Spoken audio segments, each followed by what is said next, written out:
Okay, welcome back to Wickerson Studios. I produced this kind of strange, what I call caves of chaos coming from Keep on the Borderlands. I thought that was kind of nice to inspire it, an old D&D module B1 or B2, I think it's called B2. But basically, I just wanted to show how to manufacture a model like this parametrically and computationally with Grasshopper. Hadn't done it in a while, but this allows for a more complex geometry. So it has some pretty nice finesse controlled through graph mapper. The script itself, I'll just pull in here and do a quick zoom extends all. You'll see it's not that huge a script, maybe 36 nodes, 24, 36 nodes, so kind of intermediate. And with that, you've got some nice graph mappers, which Grasshopper 2.0 is really going to prevent this from, getting lost in the graph mapper tool. You can deal in the function tool. But you see, as I play with these Bezier curves, it's a little bit of a slowdown because as I change it, I've got some solids. I should move my mesh tool from a pipe tool to a mesh pipe, and I should probably turn my surface from points to a mesh from points. But that's going to make a little difference when trying to cut up curves and get around it as well. So let's build this from scratch. We'll take this over and just downsize this to almost nothing. Actually, I will need that one up and running. I'll just put it over here slightly so I don't need to see it unless I need it. And Grasshopper, we will build it from scratch. So let's call this Caves of Chaos and give it a nice scribble tool. It's been a while since I did this. I can't remember how to do a scribble tool. Quotes as their number. Actually, maybe that'll be it. Caves. Oh, it's been a while. Of Chaos. And there you go, Caves of Chaos panel. There we go, boom. And I could have used the scribble tool as well. And I can't remember the hotkey for that. But Caves of Chaos panel is enough to start. And let's see what we can build. So what I'm going to do is grab myself a vector grid, put it in here because that's going to be what inspires and motivates what I'm doing. And then you'll see it also shows me this plane. So if I extract that plane, I could change what it was, but this plane, I don't want to have it show up while I'm clicking here, so you can extract it here.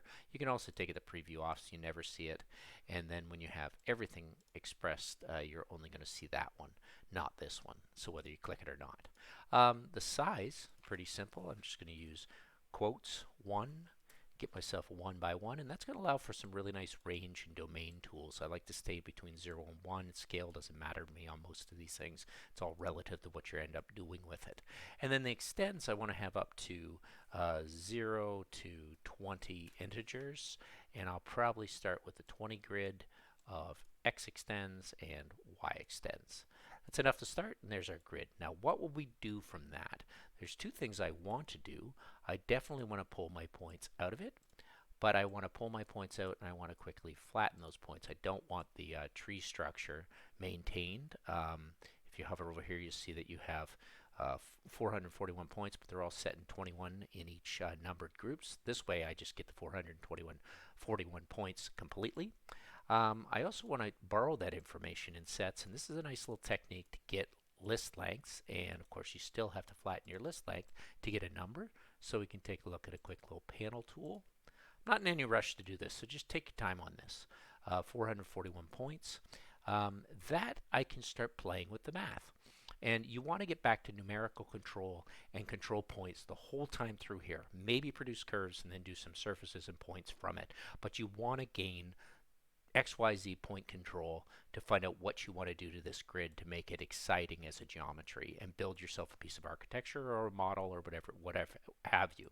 Now what I'm going to do is I'm going to minus these numbers. I'm going to take that 441 and I'm going to minus anywhere between 2 and 5. Very small number because I only want a few points. This is going to tell me how many points I want from the set. So I'm going to choose 4 because that's going to leave me 430 points, but I'm going to do a random reduce, and there's many ways to do this, and you could write it in Python. That's not what I want. Random reduce. Random reduce. I want to take that list of points. I want to reduce it by this number, and I want to seed it. And I only want to seed it between I'm just going to choose a weird seed, 44. Actually, I'm going to choose 41 to 61, 20 points for a seed. And I do that because sometimes I want to displace this and use this point attribute to take a bake. And this won't make sense right now, but as I bake it, if I took a point and took apart a point and used this as the x point, every time I baked it, it would put it farther along on the x if it had many iterations. That won't make too much sense right now, and I might not get into it, but it's something that I always have as why not let this data drive where I actually produce the geometry. You can see the seed here, that it's just choosing points. That's it. Really nice 4 points as to what it could be. Now with those points, I'm going to once again grab another container parameter. So I see those points. And of course you take everything else off so you just see this 4. And I like to deconstruct points because I want to get to numerical control. And in doing so, these points come in and x is 17, 6 to 15. I want to rebuild those points, but, and this is sometimes not really necessary, rebuilding a point. So if I take this point, but I want to key value, I want to do a sort. And I just want to show you the difference geometrically as you do this. So sorting a list to a key value, if I keyed the x to the y values and then use the keys x for the x coordinate, and then I did the same. So if I take a look here, the keys are 2, 6, 15, 7 as opposed to 17, 6, 2, 15. And then if I take the y coordinate and I go to the x coordinate, I'm going to take the coordinates here, which are, let's hover, 1, 4, 0, 15, and I'm going to have a value list, and this gets kind of interesting, value list of 2, 17, 6, 15. So I'm just playing around with the order of these points as to where they might want to be. Now you can get in here and put this one here and put the y to here, and you're taking those same values, and this value list is 0, 4, 15, 1. This one is 2, 6, 15, 7. So you're going to produce these points in different orders, and what I'm going to do is take those points, which don't really need to be flattened, but I'm going to take them, put them into this point list again. And I just want to show what interpolating a curve will do and how I can play with that interpolated curve. So let's grab that, and there we go. We've got a curve that's produced this way. Now what would have happened if I took the y and went to the x here? I would have got a different curve. So I'm actually going to stay with the x down to the bottom, this one to here. There's my curve. I've got my point. You don't need to flatten it, but what would you do with it?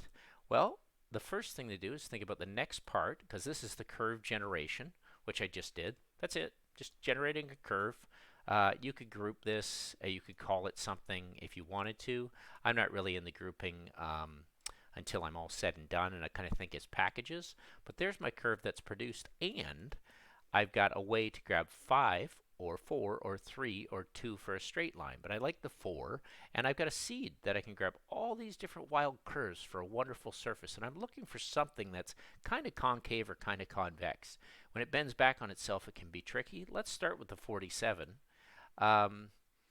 and see where we go with it. I might take it up 61 and see what's there. That's not a bad curve in the end. Nice and simple to start with. So let's just start with a simple curve. Now what I'm going to do is do something to that curve, and I'm going to extrude that curve. So extrude the, not extend, extrude curve. Extrude. Is that even called extrude? It's not, because I'm not extruding it. I'm offsetting it. So you kind of have to know from Rhino what you're working with. So let's take that curve and let's move it. But let's not just move it in a way from that original, which is pretty boring. That's not going to make any interesting geometry. Let's do some funky business. And the best thing to do is get into your function nodes, which everybody loves, the graph mapper. And make a couple of them, because you might use 2 of them, because they're always wonderful when you multiply them through each other. But you will need a range, and this is the power of ranges. And I did this a lot in my study of Euclid's elements. Pull that in, create yourself a domain, and that domain, probably just make sure you've got a 1.00 domain. You want to keep it small because you want to use a multiplier on it. The steps can be anything, and I'm going to do a step 14. I'll show you how often I use this. So I'm going to relay this in a lot of places. And we're going to use that several times to do things. And I'm just going to grab another relay and move that to where I need to go. But this curve I'm going to quickly throw into a graph type Bezier, which I love so much, and I'm going to give it a little funkiness and just bend it around a bit. And what I can do is that distance, I'm also going to multiply that through a parabola curve. I'm going to play around with that, and I'm going to offset it this way. And I'm going to pull it out so it becomes, actually, I think I'm going to use a default sine curve. Nope, not sine C curve. I'm going to use default sine curve. I'm going to pull that one in just like this, just like that. And that's going to be a fairly interesting one. I'm going to multiply that through again because there's really just numbers. But you'll see that this domain, this 14 digit here, which is nice, I'm actually going to up my domain so I can really multiply it through. So double click on that, and let's take this up to a 15 and a 15. And if we copied this, we would have maintained that. I'm going to hit OK. And this one, I'm going to do the same. So playing with your domains is really a fun thing to do. I think it's going to get loud in here with kids in a minute. Sounds like somebody's going to attack my room. So now what we've got is a couple of things to curve through and then put it through your distance. And look what happens. You get this really nice control as you pull and push these wider, holding to the top. You can pull this in and do all this weird kind of contour stuff. Now, it is staying pretty uniform from the front, but you get this strange thing happening here that what I can also do is use one of these curves to do a move geometry. Transforms are always nice. Transform, do a move. Let's move these curves, but let's choose the direction. Let's not standardize it to just everything up in the z. Let's take our vector z and let's multiply it by that Bezier curve. And then what we see here, which starts to work, we have to flatten this data to treat it as a list. And now we're able to have pretty cool parametric control over how big and how wild we like to make this. So if you can't get a grip of these little nib knobs, and you don't want to go into that, we're going to just grab that and move that down. That's not doing anything, but this may move us up. So we get this kind of weird curve that's got this kind of flex to it, but it's just a different type of concave surface that you can stay with. And I'm going to keep this model pretty simple. I'm not going to get too complex. I don't need to do any wiggle, wiggle, woggle, woggle. But what we can do now is obviously we can start to build a surface from here, and the best tool is a loft. Bring it in, and there's your surface, which is fine. And you probably want to do some things with that, and I'm going to debrep that loft so I can get at the edges, and I can get at the curves, and I can do something to that. And because there's a limited number, I don't mind using this kind of crude method of edges and grabbing those 4 edges as much as I want to use. And I'm actually going to go in and grab 4 of them, and I'm going to try and grab some curves to see which one is which. So I'm going to grab my number 1 here, which is the top curve. I'm going to copy, copy, copy, stretch down, do a quick little space, and I'm going to grab my number 4 curve, and which is the side curve, I think, and I'm going to grab my 2 curve here. And so there's that curve, that curve, that curve, and I don't think I'm using anything else. I actually don't think I'm going to actually even use this curve. So let's take it off. No, I'm going to use that one. I'm probably not going to use 1 twice, and I'm probably not even going to use that. I just need this curve and this curve to start, I think. Hard to say.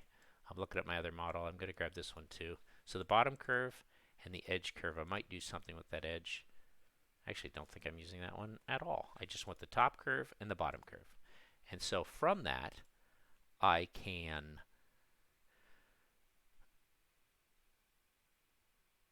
let me think of this. What am I grabbing? I'm going to grab my that's what I want to end up doing. I just want to grab my endpoints of my curve, but I think the best way to do that is go back to my edges, which is right here.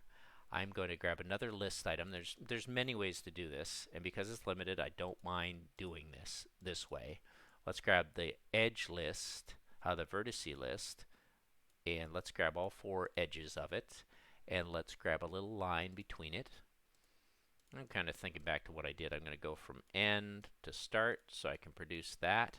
The list is not in yet because I grabbed my index. I'm going to Control Shift out and in. I'm going to get a nice line across the bottom, and then from that curve to this bottom curve, I should be able to produce another surface, and this is just a nice way to make a little surface. And we're going to go from this curve and shift in this line. Oops.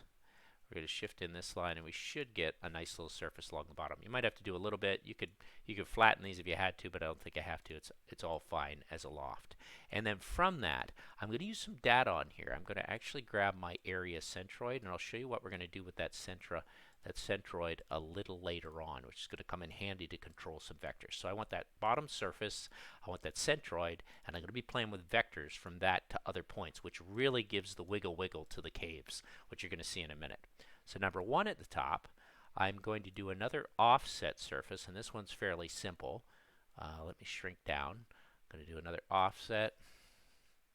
Gets a little more complex now, so I got to kind of wrap my head around. I'm going to grab that, and the distance, I'm just going to grab a hard code because we're dealing in a pretty big number, 14, 15. So I can offset that distance. So I've got that one, and I should be able to just grab another surface, loft from here to here, and hopefully we get that in the right order. And there we go. That one, hang on. That's the curve. I went from the curve to the curve offset. Let me try that again. Curve, this one, to shift to this one. And why am I not getting my, oh, the two curves, I may have to flatten these ones. There we go. Weird how I had to flatten these ones and I didn't have to flatten these ones. So I think this one I'm actually going to flatten as well, just so it's similar to what I did. So I have my top surface, my bottom surface, and I've got my cave. You can enter here, you can walk up the cliffs, you can change the slope, and you basically got enough data that coming back to these initial geometry up here, we're going to do a little something with this geometry on the move. What are we going to do to these? We are actually going to go into curves, division, and now we're going to start dealing in some pretty wild tree data. I'm going to grab that geometry here, and we're going to divide that into points. And the point count, we're going to do the same from this number that I had here before. So I'm going to go back down here and relay this one all the way up to here. Whoa! Up here to the point count. And I'm going to use it. And I'm going to relay off that again there, which is going to get a little confusing. But basically, I've got a point count that matches. So we can use that same one as we move through our ranges, and our data structures should stay pretty much in tune with one another. What is the option now? Very similar to what I did before. And we used this algorithm before, so you might be tempted to make a cluster. You're going to flatten your list. Flatten. You're going to take your points and flatten to get a number count. May as well use the same clustered information, but it's good to get practice making things. So don't make too many clusters and forget what's in them for a while. And we're also going to make a point object up here, and we're going to grab those points, and we're going to flatten these points. Exactly what we did before, and we're going to do a reduce, random, reduce. We're going to take those points, we're going to reduce those items by here, and our seed count, I'm just going to put in 53. It can be different from the other. It's just a seed, so it doesn't matter. And you're going to get a point list here as I move in both directions. Okay, what is going on? Points. I've reduced everything. I forgot about my math control over my minus number. So I grab that one, and I want a number to minus from. This way I just want to minus, I want to leave 14 points. So there's your random reduce, and now you've got 14 points. So whatever you set that to, you'll have more points or less. So let's say we wanted 14 caves, or 13 caves. Wouldn't matter, 14 to 13, you can play with the number. But now you get the starting point on this hill of where a cave enters. If I build this into a solid and close it up, I could do Boolean differences, but right now I'm just trying to build a model that's kind of comprehensible and explorable. And we can make these in Unity when we bring them in, things you can climb into, you can enter at certain points. It can get really fun. So complexly, you're thinking a little farther down the line. Let's grab this. My main goal is to make some fast-looking geometry that can bake many iterations into Rhino. I can export as FBX files, and I can import into Unity. That's where I'm kind of going with this. So we've got this form, a centroid with a point, and at this point, we've got these points and this point. Now, wouldn't it be wonderful to deal like Dr. Vector himself, if you know who I'm talking about? Let's produce these points, that these are the points B, these are the points A, and we've just produced the vector. And you can't see that vector without going to Display and Vector Points. So you'll grab your initial point anchor and your vectors, and you're going to see an awful lot of vectors coming out of there. That's one way to start to think about those. But let's do something to these vectors. And I want to make sure I've got them in the right order. Point B is down here. Point A is up here. And the same way we dealt with points, and we'll leave this as a visualization tool in a minute, we want to be able, just like in points, to take apart vectors. So pull that vector apart, and then we want to rebuild that vector, but I don't want it up on an angle. I don't want those vectors climbing in the Z.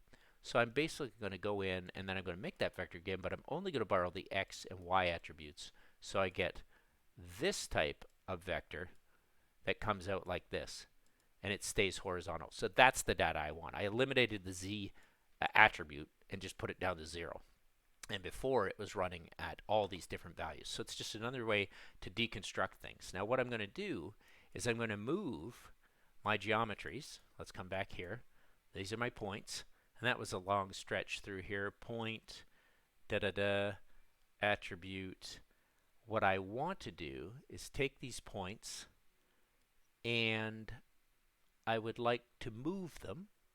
And I gotta think back to what I'm doing because things are getting complex and it's easy to get lost. It's not embarrassing. Let's take these points and let's move them in this vector. But let's move them in a way that we actually are multiplying them using math once again, which is the power of it, using math vector to move in motion a range, which is awesome, sequence range, and the range is going to be multiplied by the vector, and it's waiting to see where it just moved all those. But I want that range to fall through that magic number that we did earlier up here that I relayed to this range. I want to take that and continue with that number into this sequence. And there we go. We've got transformed geometry up into here. And let me check if I got everything going. That now I can take those points, create another curve from these points. Let me get this right. Endpoints should be a nice list. To the start points, which are back to what I was dealing with here. Oh, there we go. And there you go. They're all coming out straight. So they've borrowed that data, moved from the entry point of the cave, and that would be very boring to just go here and say, okay, let's pipe those points. And let's just have caves go straight down. We want to do some jiggy-jiggy, and we want to make these more interesting than just caves that go out straight and do nothing. But that's a good iteration to get to and know that you're technically working your script and driving your data. So now, let's go in one more time and take these lines and let's do the curve division, divide curve, just to get the same jazz. We want to borrow that data again, which we did here on this. So let's grab another relay. This is a little different than my first model, but I keep borrowing it. So there we got the same count. Now, what would you do with this to finish the deal? Well, here's what I ended up doing.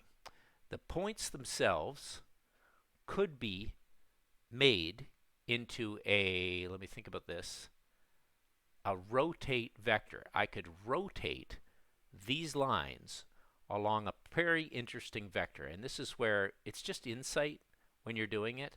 You don't have to think too hard. But let's grab a rotate vector. And let's take the tangents, which are awesome, right? The axis vector will be this line. And the angle, let's get into some radians. gradients I'm starting to get excited about lately.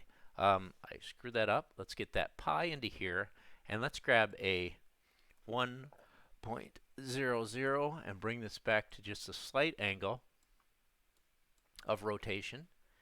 Now we can't see what's happening here, but display, and this is why I like Grasshopper 2.0, because you can see all your vectors, and to your points, you've now got some wild vectors. Talk about jiggy, jiggy, jaggy, jaggy.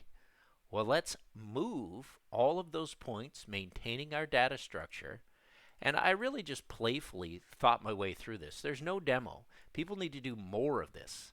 I just think engineers, architects have to just play more, and there's our points, and now go back to the curve and produce a wonderful interpolated curve. Bam.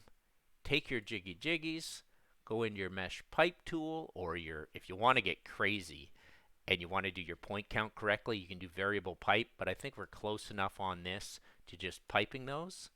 And then I want to have a radius the same as this number, because I like my data to be driven by itself. I like things to be parametric, and I also want to cap this at 0.2, but I want to set that to 2, and I could do flat caps, or I could do a round cap, which is a little more bigger. And there you go. You've made your model. You modeled something really nice. You're not made more than like 26, 30 scripts. You saw the logic as I moved through it. We could do it in groups. You just process through. You think of the numbers. You think of the vectors, the simple rotation, the little jazz that was in there, and we got some really nice data. And actually, I really like looking at it like that. That's kind of a cool little form of what we've gotten. You can go back into all four. You can shrink this down because nobody needs to see your whole script. You elongate this, and I'm working hard on C#. Zoom extends all. Now you get in here and just grab yourself a render. Top view, I love technical. A little artistic model here. Might take a little bit of time to cook up the artistic. Nope. And a little pen and ink. And you've got a pretty wild model. And this one's actually worth taking the ray traced, in my opinion. It's loading up. Maybe I'll do my render there. It's fine. And that's it. Party's over. You figured it out. We've done our C3 file save. This one is the survival guide 1.0 file. Save document as. Let's save it as this. Let's save it as this. C3 tutorial. And I can put these on GitHub if anybody's interested. I don't really think you have to be. It's just a nice model, but it was inspired by Keep on the Borderlands, Gary Gygax or Gygax D&D. And I'm actually going to read the survival guide and get into more complex kind of underground adventures, even though this could be anything constructed. And of course, you can take this farther. You can Boolean difference these things out of here. But you've got a pretty wild model that if you want to go in and change things, you can see that it takes a little bit to run. But as I play with this and slide this one over, my whole model has to update. Everything has to drive. That whole surface cavern. And if I wanted to change the number count, that's a pretty cool, functional, variable parametric computational design. So that's it. And I will go back to OBS. I will hit stop recording, stop streaming, and stop.